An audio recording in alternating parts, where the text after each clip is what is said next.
Кеш жарық әпке. Кешіріңіз. Жаңа сіздің балаңыз қойына бір зат салып алды. Мен соны бейнебақылаудан көріп, сізге ескерту келіп тұрмын. Сонда сен менің баламды ұр деп тұрсың? Сенбесең қара, міне. Не бопты? Балаң. Балаңықпен алғанда? Жоқ әлде бізді қашып кетеді деп тұрсың ба? Төлейміз ақшасын қазір. Жоқ әпке, мен сізге жай ғана ескертіп тұрмын. Бұл менің жұмысым ғой. Яғни сенікі дұрыс.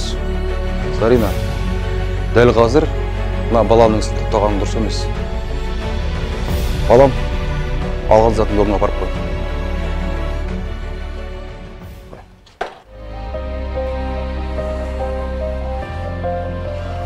Балам, еш уақытта біреудің затын рұқсатсыз алма.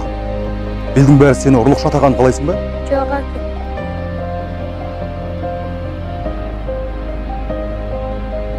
Ендеше балам, еш қашанда, еш уақытта бұлай жасама. Бұл ұрлық. Ұрлықтың түбі қорлық деген. Түсіндің бе? Иә, әке. Жарайсың. Баланы ерте бастан тәртіпке үйретіңіз. Және онымен өзара түсіністікті жоғалтып алмаңыз. Тәрбиенің негізі отбасы.